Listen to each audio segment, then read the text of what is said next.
All right, welcome back, everybody, to one of my favorite times of the month, and that is our crossover episode with Mr. Brett Young. What's going on, man? What is up, man? How are you? Good, good. I think we probably have missed a couple here, but it's good to be back on. These are always fun. So good. So good to be back. Good to hear your voice. Good to see your face. I'm excited to rip. Yeah, dude. So this is actually really exciting for me because I love what you guys do in many regards, but particularly around what you guys did. Is it last week, 2 weeks ago, in your leadership summit, which I personally think is super unique in our industry. I know that there's versions of this out there, right? But I don't hear about it too often in our industry, and I think what you guys are doing as it relates to culture and empowerment of your people, personal development, all of those things, this is a big piece of that, I would imagine. And I think you guys are certainly ahead of the game in that regard. And I think it's something that our industry needs to evolve into, right? Less, you know, that product sales, get out and sell the insurance product to, how do we empower people to be the Mm. best versions of themselves, not only our employees, but our clients, so on and so forth. So, yeah, what give everybody an overview of what you guys like. How did the leadership summit? What is it, and how did it come to be? Like, how is the even initial thought there to do something like this? Yeah, that's a cool summer. That's a great summary, by the way. And that's it right there. I mean, you could probably shut the tape on it right now. The leadership summit came about from instead of putting on the event, sitting in the seats of the event, being an attendee of the event, and so it was one of the major components that we learned from some of the mentors that we kind of grew affixed to and learned from and kind of poured into us, that getting to a live event just does something different to your soul.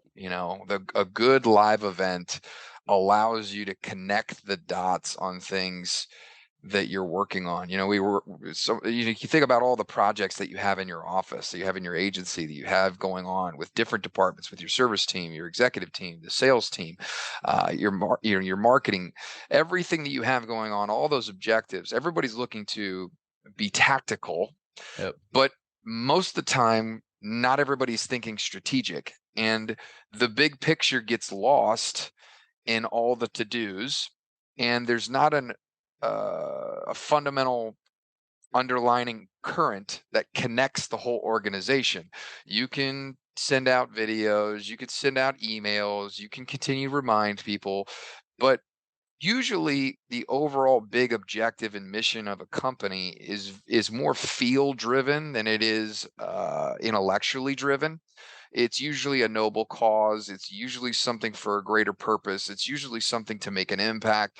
And so that is very different, and it gets diluted when it becomes objectives and bullet points in an email or on a Hmm. page.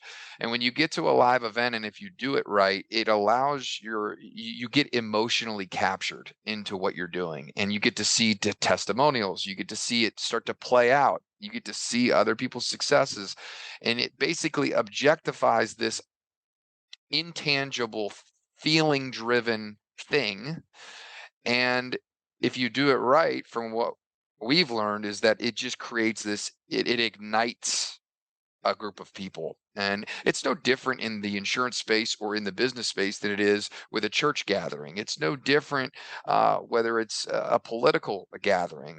It could be any type of pursuit or organizational pursuit, if you will. When you congregate a bunch of people together that are all looking to, and you objectify what they're here for and what the reason is, it creates just this stimulus that's very difficult to get unless you're at a live event. So it came about from just us being affixed to some really good mentors that felt live events was a fundamental component to building a successful big team. Um, and through that process, our original summit had the three of us. It was three people. We sat around in a room, and we had a 2-day event, and that was it. and it was like, what are we going to do for the year? What's the mission? I gave a keynote, which we sat down, and it was through a book, and we went through some stuff, and then it was 4 people. Then it was 6 people. Then it was 7 people. Then it was 8 people. And now this year, it was about 43 employees, over 100 people as far as family was Mhm. concerned. But it's like, it's the same components. We go through the same things, the same framework that we did 10 years ago. It's just evolved because obviously, if you have 3 buckets, it's the same framework. What's in the buckets changed, but the ideology and the reason why you do it and the way you do it hasn't really changed. So I think it's a competitive advantage that has evolved. But what I love about it is it's not really anything special. It's just hard to do because it takes a lot of work, it takes a lot of money, it takes a lot of commitment, and so it's just hard to stick to. But I mean, luckily, I have 2 unbelievable partners that believe the same things that I believe, and we're all on the same page. That it's not a matter of if we're doing the summit every year; it's a matter of when we're doing it, what we're doing it, how we're doing it, and all the above. Yeah. Well, I don't wanna discount it because it is something special and what I know about it, so I wanna give you guys all the Thanks, props in man. the world, but Appreciate I that. think that, you know, I feel like people think, though, about summits as external, meaning, like, if they're gonna put on an event, it's usually for clients, Mm, and I even think about this with us that again is unique to how you guys have built like your level of a summit is what most people would think they're putting on for like some massive client event, yeah, right.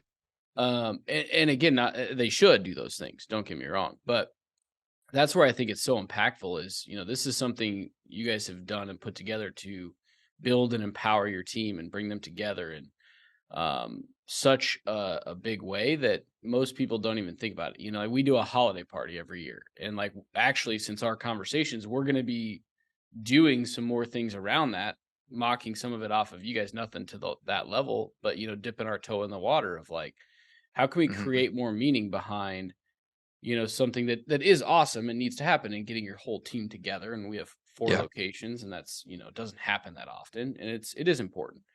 But yeah, creating some of the personal development and that constant learner type of mentality that something like this can be a cornerstone of, is yeah. something, we've even, been working towards slowly. That's cool.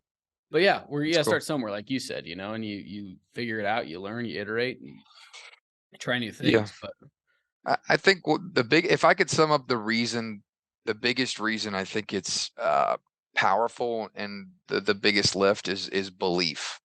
Uh, if someone has a big belief, they're willing to do things that other people aren't willing to do. They're more resilient. They're willing to figure it out. They're willing to grab as many books to find the solutions. They want to be part of solutions instead of being part of the problem. Like the price is worth it because the prize is so big. mhm, And so if you can get a group of people that buy in and that believe, like big belief, it's hard to quantify what that means from a right, revenue perspective. It's hard to quantify what that means of you not having to be the like uh, uh, I'm sure you can relate to this. It's like at one point in time, didn't you feel like maybe you're the only one that could solve a problem within the mhm, agency?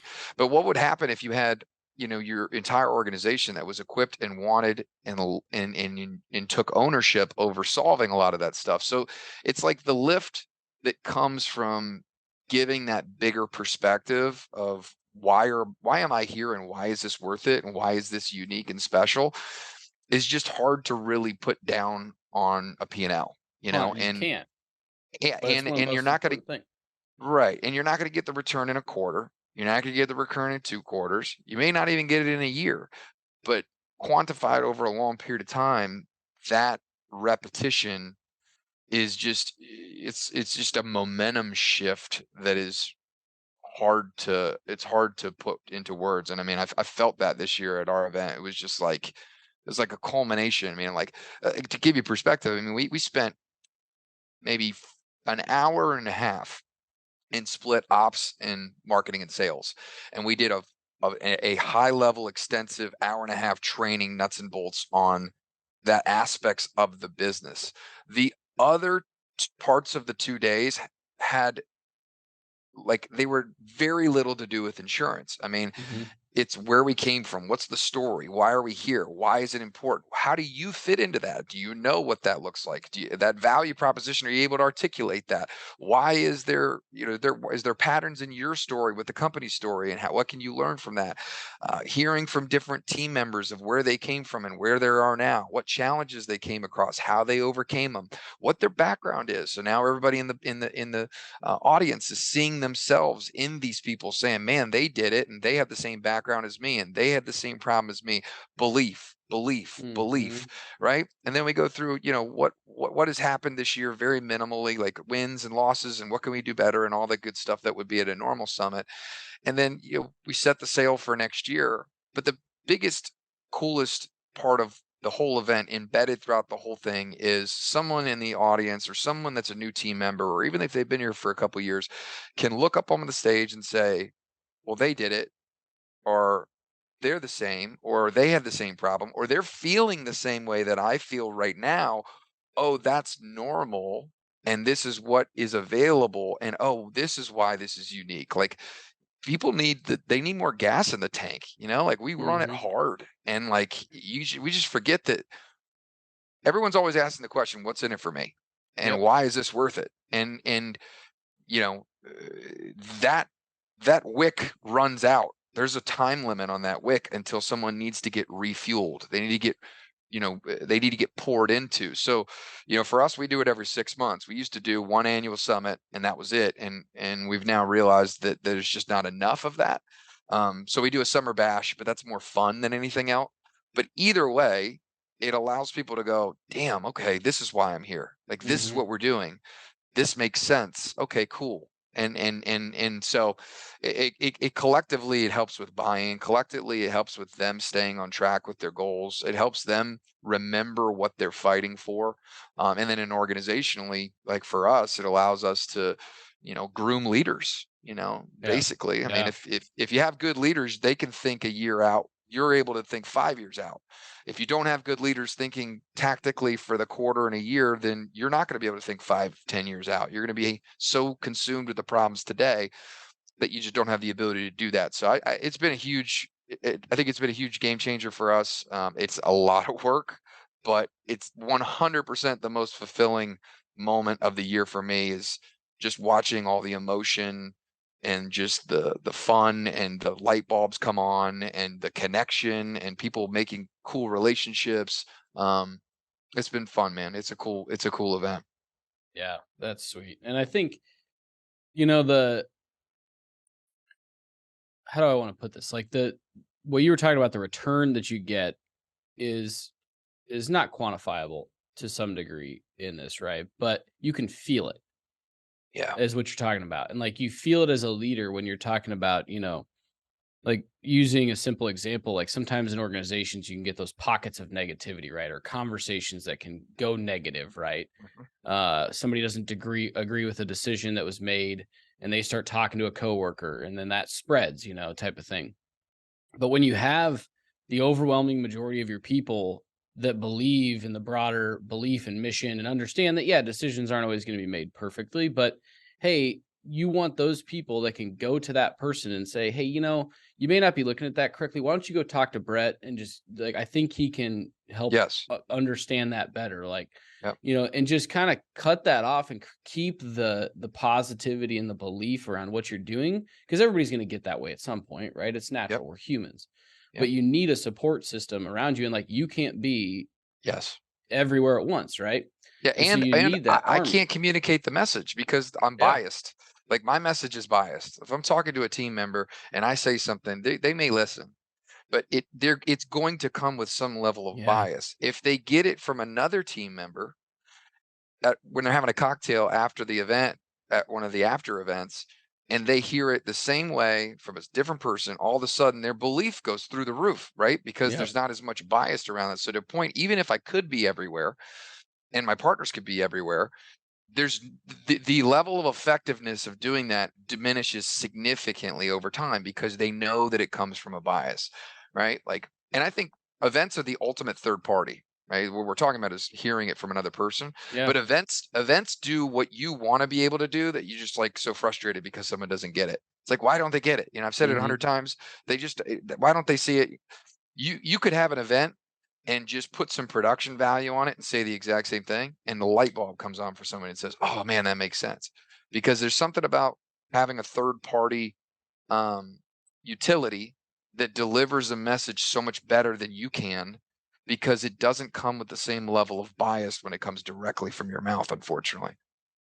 Oh, it's so spot on. And the human connection, I can imagine, drives a lot of that too, where you've got people in the same room that are, like you said, oh, they're experiencing that. And, those two have a conversation about what they just heard, and it just is going Yeah. to build belief as you go. And I think that's important even for young, smaller, growing firms to be building that foundation from the start. And like you said, it doesn't have to be some massive grand event to start. Yep. It's you three in a room for 2 days and following, your model Yep. as to how you're going to do it. And Yep. I don't think that that's, usually not given enough emphasis, because we're all, we get in, it's head down, we got to build a business, and I got to take care of clients, I got to bring on new clients, I got to keep the lights on, right? Yeah. How Yeah.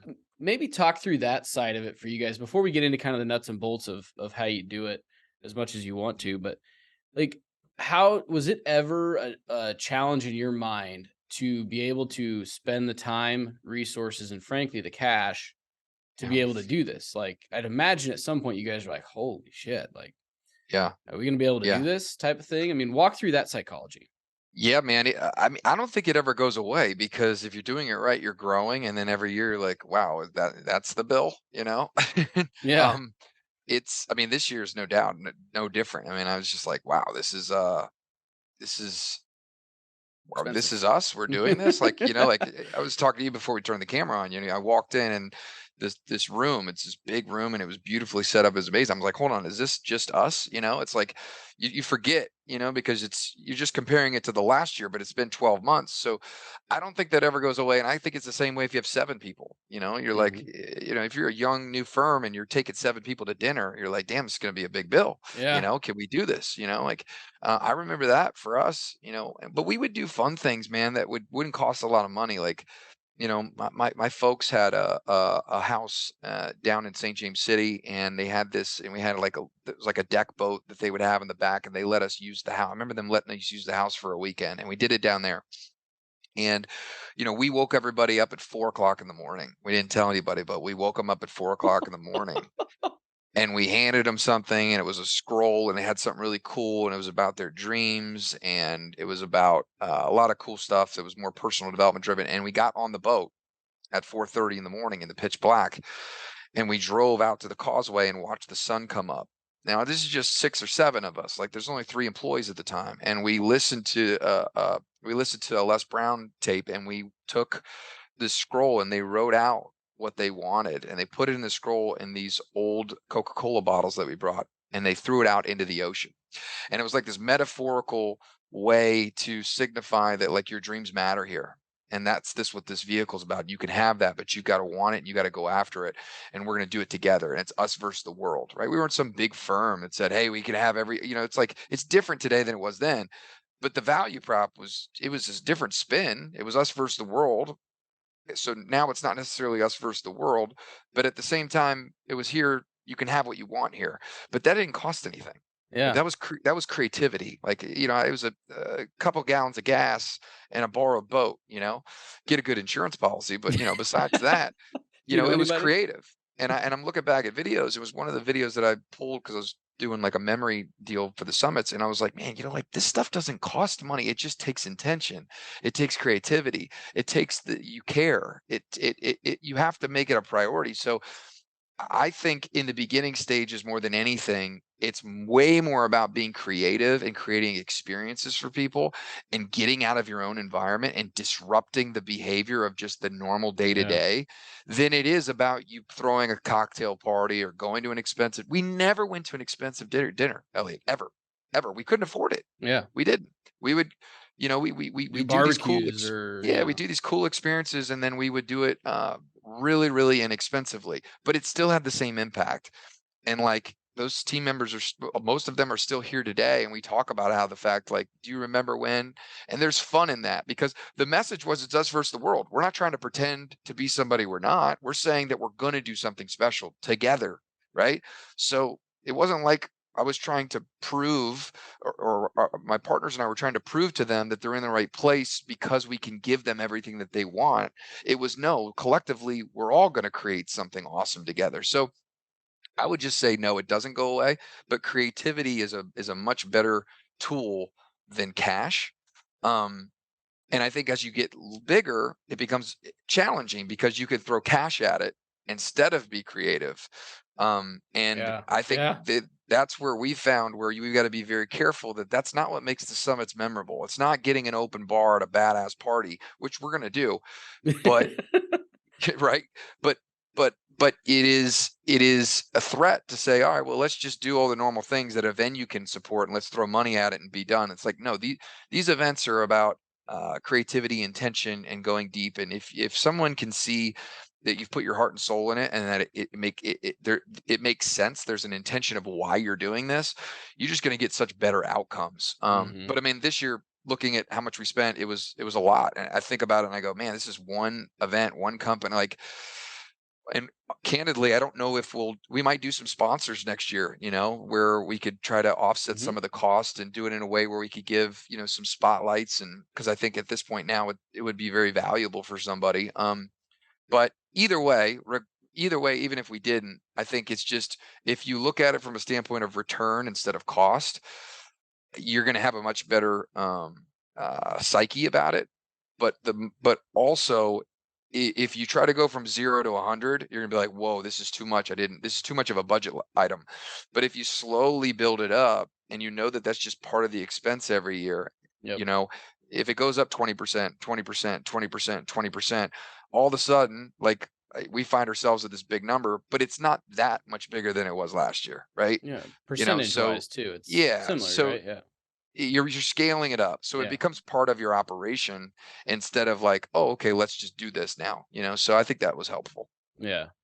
Absolutely. Well, and I loved what you said there about actually, having some cash can be detrimental almost or dangerous to driving what you want out of it. And Right. sometimes, it's like a startup, right? Startups are a lot of times the successful ones are way more productive than the established businesses because they have to be.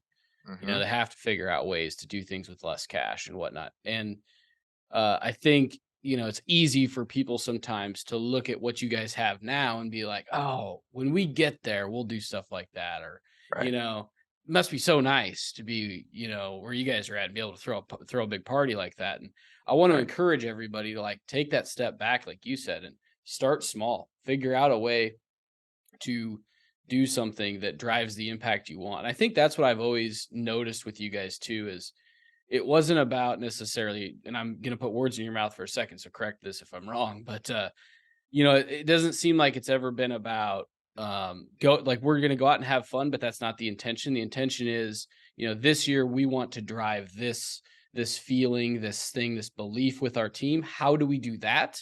And Yes. then let's attach some fun around it, or let's do something to highlight that more effectively. Yeah. And that doesn't cost a thing at the end of the day. Yeah. You could sit in your office for a day and do that and literally not spend a dime. But I'm in glad it, you said that because that's important. I mean, I think these events you could get, it's like an opportunity to get away, and that's important. But it's like, what is the message you want people to leave with? yeah, And what is the feeling that you want them? They're human beings, bro. We're all humans, like, and we have this emotional compass. And whether we want to believe it or not, or whether we're vulnerable enough to admit it or not, like, people are following you because they feel a certain way. They feel that what you do and them fitting into it is going to better their life in one aspect or 15 aspects, it doesn't matter. And so the message and the humanness of that is so, so important when you're leading a team, because without that it becomes stale. Without that it becomes technical. Without that it becomes mechanical. Without that it just becomes another company selling a bunch of products, right? Like, the human aspect of what building a team is about is the secret sauce. And there's a lot of ways to do that. It's just our way of doing that. But I'm glad you say that because we blow it out and we have an absolute blast. But that is not even close to the intention. The intention is for someone to leave and have this messaging been cemented throughout the process of 2 3 days, right? Yep. The messaging is integrated into the production value, whether it's the activities, whether it's the event, whether it's the theme, whether it's the breakouts that we do, whether it's the entertainment, whether it's surprises, whether it's things that are left in their room. Everything revolves around this one message, and it creates an immersive experience for the participant to where they're just emotionally involved with that message. And when they leave, it's just a completely different uh, consumption or absorption of the message rather than, let me just say this and Mhm. everyone will, it'll just Mhm. stick, you know? Yeah. That's why live events are so powerful, because it's the you just Resonates, absorb it. It becomes part of who you are. It's not just you're listening to it. It's just like you, now you're wrapped into it. And if anybody's ever been to a live event that's just capturing even a Yeah. concert, like if you've ever been in a room full of, or a stadium full of this high level of emotion, it's just immersive. You're just Yeah. different when you leave. And so if you can create that experience, man, you win. It's hard, but if you create that, just you win. It's explosive. Oh, totally. And I think this is important, more important now than ever. And because it just seems like there's a lot of forces that are pulling in the opposite direction, right? Of, you know, um, me against the machine. And, there's a lot of, and there's some businesses that deserve it at this point, right? But there isn't a lot of that. Like, you feel like there's this general messaging around, like, if you're an employee at a company, get your paycheck and go home and get a better opportunity somewhere else. Like, Yep. and I think it all stems from people and businesses and business owners not bringing something that people can get excited about, and it does become a transaction, right? Sure. They view them trading time for dollars, Mhm. and nobody gets out of bed to do that. I mean, they might need pay their, or to feed their families and do all the things, but I think most people would agree they want something that they can get passionate about.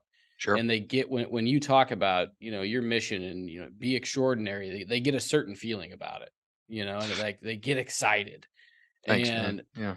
yeah, and I think people need that. And I don't know of a better way to drive it than what you guys are putting on. And so I think it's so cool to Yeah, I see. mean, and I think it all comes back to, like, it's easy for us to look at and go, "Our team needs it." Man, shit, I need it. Yeah. I Yeah. need it, right? These events are so powerful for me because, like, you burn it, the candle, you burn it so hard, and you get to the end of the wick. And sometimes even I look up and I say, "Man, what am I fighting for here? Like, what are we doing here?" I'm just getting my ass kicked every Yeah. day, and I know my partners feel like this. So it's like, I think it's about, like, if you looked internally, and the leaders that are listening to this podcast right now, like, look internally and ask yourself, like, what do you need from a business? And if you're the business owner, it's easy to say, well, it's different for me, because it's like, it's not though. It's not. Whatever you need, it's the same thing as someone else.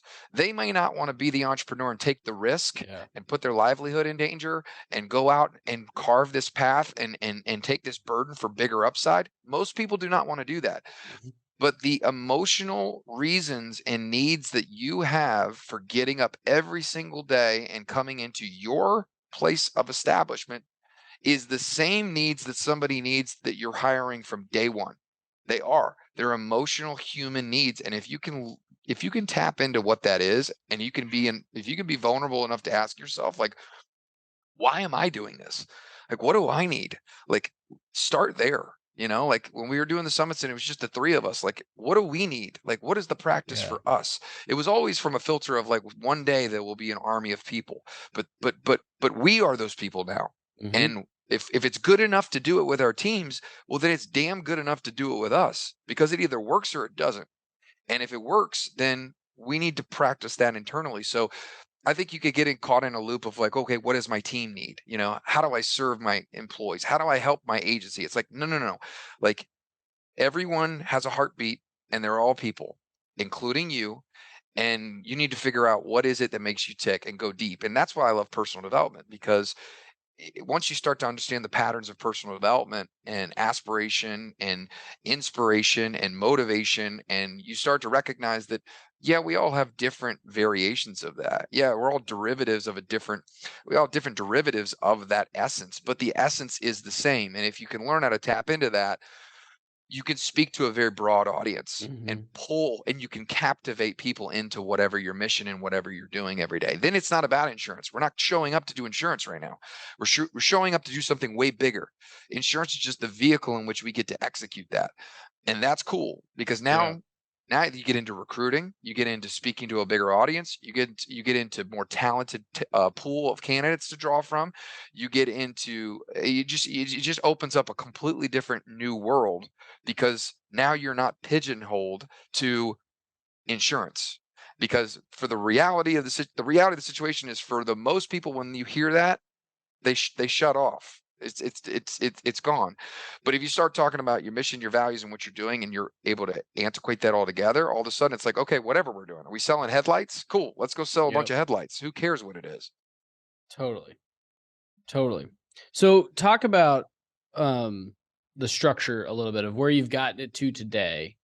And again, I don't want everybody to think about this has been an evolution for you guys, right? So everybody needs to keep that in mind as to where, but I because I think the way you structured it, at least as far as the last one that I remember, is very intentional on like the days and stuff. And Sure. I think it people can take a lot out of how you structured it and what you can, and then the theming and like, Sure.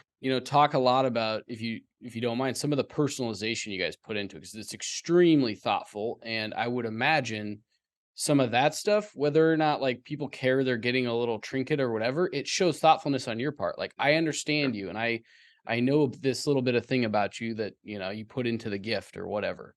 Yeah. Um, Yeah. and maybe about how, I don't remember which partner it was, stamped 800 little dog tags or whatever it was Yeah. That was last last year. year. Yeah. Yeah. That was funny. That wasn't supposed to end up like that way. But if you're doing events, the Yeah. first thing is like nothing goes to plan, so you have to pivot. But um, yeah, I mean, I'll give you the structure of our 2 days. We do a 2 day segment for our general sessions. One is a full day. The second day is a half day, and it's the same format every time. There are some variations of in between times, but this is the format. We do what was, what is, and what's next. Mm, It's how it's been since the beginning of time. And we go through the history of the company, where it came from, the stories that are a part of that, because it's a success story. There are patterns involved with that. And everybody sitting in the audience is going through their own success story. So if they can see themselves through the filter of the company, they can learn from what has occurred and go, oh, okay, I can do that. mhm. Oh, I can do that. Oh, I can do that. Oh, it's way better today than it was back then. Oh, wow, it's a better opportunity today than it was back then, right? All these people are having success. Well, okay. So what was is a training on where you start, where you finish, all the challenges that occur in between, and can you see yourself in your cycle right now, and what can you borrow from that? So it's what was. And then what is basically a state of the company. Mhm. Very simple, but what do we do this year? What are the wins? What are the losses? How'd we do? What are the benchmarks? What's the scorecard? What's the data? What are some recognition pieces? All that good jazz. And then we do recognition at the end of the first day. And so we do awards. One of our biggest award is the Impact Award. It's a subjective award on the team member who's created the biggest impact within the That's organization. awesome. It has no data driven behind it, although it can have some data.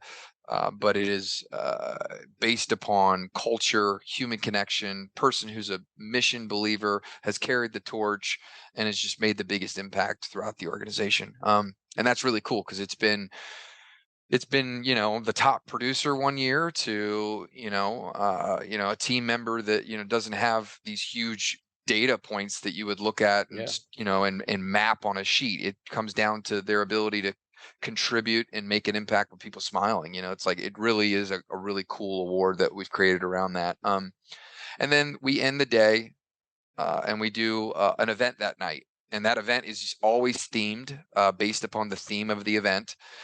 And again, the event, whether it's a cocktail party, whether it's an excursion, we've done scavenger hunts, we've done buses, we've done really cool stuff. It's always done in a way that supports the message of the event in an interactive, immersive way, which makes it really fun.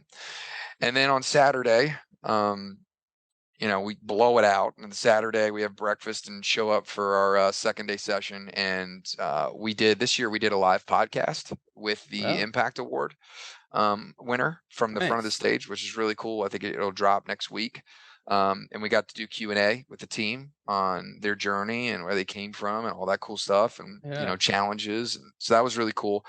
But if we have a guest speaker, sometimes they take that segment in the beginning, and then to end the event, I'll finish with a keynote, and that's what's next. And so it'll be talking about what we're going to do for the next year and years out, and then the message. What is that message that we want people to leave with? And that's tied. That's all intertwined together. And then we have a family day Saturday, where all the families usually get in Friday night. They're not part of the Friday night event. That's only employees. But then Saturday is the family, and we'll usually set up, cornhole and tents, and we'll have drinks, and we'll cater some lunch, and we just hang, man, and we just have a good time, and everybody bonds and stuff like that. So this year was different because on Thursday, the day before, we bring in our core leadership team Yep. and we have an event with them. We've always done that. And then they help us set up the room. So we're grooming the next leadership group to how do you set up the room? How do you pack? How do you do the AV equipment? What goes where? What's important to prep? They're taking different projects as far as how it gets to the, because we bring all this stuff. We have all of it. We have a storage unit with everything. We've been doing it so long. So like they're in charge of taking the different segments of execution. And it's a training opportunity for the, because hopefully one day we're not putting on the summit. The team is putting on the summit. Mhm. That's the idea. So that's the night before, and we get to spend some intimate time with just them, and really talk about some cool stuff. And we have a whole thing planned for them and stuff. His segment of training was really cool. And then the day before that, we brought in our independent operators, which was Wednesday, and we had a full day training. We call it IO Day. And it's high level team building, recruiting, development, marketing. And then we had a really kick-ass event that night where we took a boat and we toured St. Augustine from the water, and it was catered dinner and all that cool stuff with a Mhm. band on the boat, and it was just a cool opportunity for all these operators to come together and say, "What are you doing? What are you doing? How are you doing? What's going on in your market?" So, um, but it was 4 days. It's 4 days. It's back to back. It's all day. You're completely wiped when you leave. Um, but man, just a really, I mean, it's very structured and it's very planned to the minute, Yeah. um, which is important, but it's about the connection more than it is about the itinerary. Yeah. Oh, totally. And I know that you guys get very thoughtful with even your themes and the little things you do for people. But again, like that you guys have gotten to where this is a very big, sophisticated, you know, event, right? And but as we've talked, it wasn't always that way, right? And you Nope. were driving the same impact and all the stuff years ago. But what I'd like your perspective on how much of the success that got you to where you're at today with 43 people having a 4-day summit, which is, everything that we just talked about that people might look at and go, again, wow, once we're there, we'll do it. Yeah. How much of that would you equate to doing these types of summit and culture building events and things like that? Like how much of those things has impacted where you guys are at today?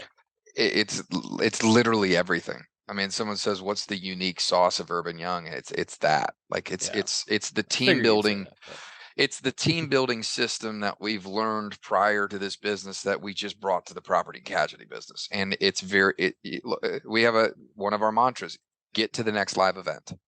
Get to the next live event, mm, right? You never leave an event without promoting the next event.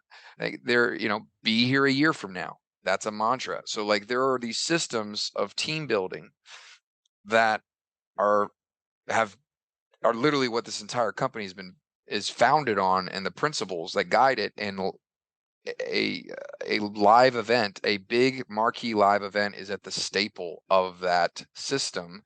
And so, we just wouldn't be here if it wasn't for the summits. Like if it wasn't for us with 3 or 4 people hanging out and be like, what do we got to do a summit? If we would have missed those early years, It's just we wouldn't have the same company today. I'm not saying we Mhm. wouldn't be here. I'm not saying we wouldn't have success, but it certainly wouldn't have the type of spirit. It wouldn't have the makeup. It wouldn't have the type of, in my opinion, impact on people's lives that it's had because what you're saying is that's not a priority. And so therefore, if you're not prioritizing it, you're not going to get the outcome of Yeah, that, right? bingo. Like if you want people to feel alive and excited and on fire and just would run through a brick wall for what you're doing, you have to make that a priority. You have to systematically create a process that's going to get those outcomes. And for us, it's always been that. So I just know for a fact that if we would have missed it when it didn't matter, quotations for people Yeah, that are listening, when it wasn't really needed, we would have killed it before it even started. And yeah, so, like again, you emphasize it, Elliot, but I mean, it's just like if you're doing this, if you're listening to this and you're just saying, "Man, we need to do more of these," like after this podcast, just schedule it. Just schedule it 8, 9 months out. Pick a date, pick a time. You don't need to do 2 days. You don't need to do 4 days is crazy. Like, I yeah, can't believe it did 4 days. Like, that's insane. It's just evolved to that. But do 1 day, and it's gotta be off-site. Go off-site. Go somewhere, man. yeah, Like, just get out of the office, go somewhere cool, go to a park, spend the day just off-site with a huddle, and do a cool experience where you recalibrate, and it doesn't need to be flashy. It's like saving money. Someone says, "Well, yeah, when I make more money, I'll save money." No, yeah. you won't. No, you won't because you're not prioritizing saving money as important. That's a great analogy. Even if you're just saving $50 a month, you're just saying it's not important. And so the psychological impacts of you not making a priority are so detrimental to what you're trying to build. If it's important to you, not everybody wants to do that. Like it's a lot. So that might not be your values. That might not be your mission. I totally get it. There's a lot of successful businesses that have their own uniqueness. So there's nothing right or wrong. But if you're listening to this and you're going, man, that's kind of cool. I'd like to do that. That would be awesome. It just the habit is more important than the success of the event. You are going to not be good at first. Your Yeah, first couple events are just going to be whatever. But the pressure should be off to say it's not about how good the event is. It has nothing to do with that. It has to do with the practice of doing it. The first time you sold an insurance policy, you weren't good. mhm, yep, But if you do it 1,000 times, you'll get good. And you might say, well, how did you get good? Well, you were bad before you were good. That's the process on anything. yeah, It's not like I'm going to learn it and I'm going to be good and then I'm going to do it. No, you do the thing and you have the power, right? I think that's a Wolf. I think that's an Emerson quote. Rolf Wolf. Ralph Waldo Emerson. There you go. There you go. Do the thing and you'll have the power. Like Yeah, get into the activity, get into the I work. couldn't agree And when more. you get into the work, it'll evolve.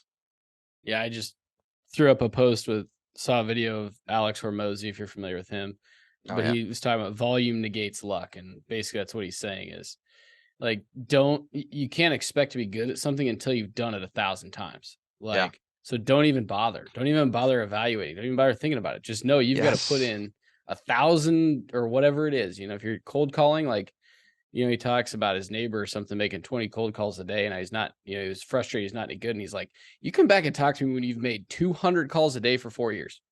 Like, you're going to create more success by doing that, and you're going to be good. Um, It takes a and it, lot of the relief. It takes a lot of it has a relief to that yeah, because you think there's absolutely. something wrong with you, and it's like there's nothing wrong with you. You're trying to be good. Why would you expect to be good when you haven't done the thing? Yeah. Why? Like because you're benchmarking your success against the people that are doing it around you. You're trying to get feedback that you're good at something, so therefore it feels good to get into the activity. Like just do it. Like just be bad. Just Yep. have enough humility to be bad at anything for a long period of time. It's just that's not a sexy answer. That's an answer that sucks because that means that there's no shortcut. That means that, you know, those people are not better than you. They're not more talented than you. They're just more willing to put in the work than you. So Yep. it's like, but it also can be freeing to say like, okay, cool. Well, then I'll just be bad long enough, and then at some point or Yeah. another, I'm going to be good. Uh-huh.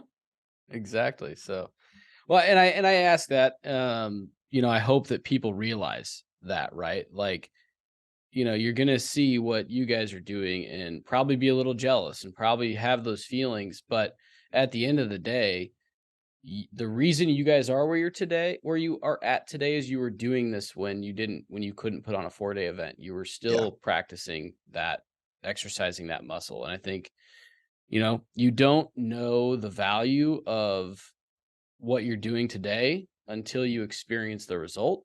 Right? Yeah. It's like, you're standing under a tree today because somebody planted it 20 years ago or Yes. whenever. And again, you're not gonna That's be such a able to good see that yeah. tree grow until you gotta start planting. And Like, so Elliot, I wanna share this with the listener because I think that's such a valuable point. I was with somebody today, and I was talking about this, it blew my mind. It took us 7 years to get to 4 employees. It was 3 partners and 4 employees after 7 yeah. years. 5 years later, it's 43 people. Isn't that wild? So, if you looked at if you looked at the revenue growth just from what happens in the first 7 years of doing these summits, of going to these events, of doing these things at the same intention that we're doing them today, right? Still being creative, still having themes, making a brand, doing the deal, being, putting your heart into it. It's nothing. Like it's you can't quantify it. And then all of a sudden, because you've done the thing for a long enough period of time, you've planted that tree, and now it's had the ability to grow, right? In 5 years, you 10x it. It's you could never draft it on paper to go that way, but that's Yeah. how it works. If you were to put a business plan together and you were to put this down on paper, you would never craft it that way. But that is just the life cycle of anything that's worthy. It's just like the cold calls. Yeah. You're going to be bad for a long time, and then all of a sudden, you're Boom. not bad anymore. And all of your growth 80% of your growth comes in the last 20% of the time, So I just, yeah, you hit it right on the head. Like you're not going to see the return, but if you stay in the game long enough, you won't be able to quantify the return. It's so big. Yep. Ah, that's a powerful spot to, I think, wrap up, dude. And man, it's always fun when we just get on and Yeah. chat about this stuff a little bit because So, I think it's refreshing, and I hope everybody agrees that this is often an overlooked part of business, and it shouldn't be. It should be one of the most important pieces. But like I said, at the end of the day, we've all got to keep the lights on to a degree, and yeah. that can sometimes take precedent. But I would encourage everybody to, like you said, just start it. Just schedule it. You'll figure it out. And even if you do a lunch, it doesn't Yeah. matter. Just put something into it and exercise that muscle, and you'll get better over time. And eventually you'll be having 4-day summits with, 43 to 100 people, and, be having the time of your life. So, Yeah. uh, appreciate the time, dude. It's always fun. Got to get Yeah. together You too, soon, but, man. yeah, keep killing it. I appreciate you. You keep killing it. Thank you so much, man. I always love these. So till next time. That's right, buddy. See ya. See you, bud.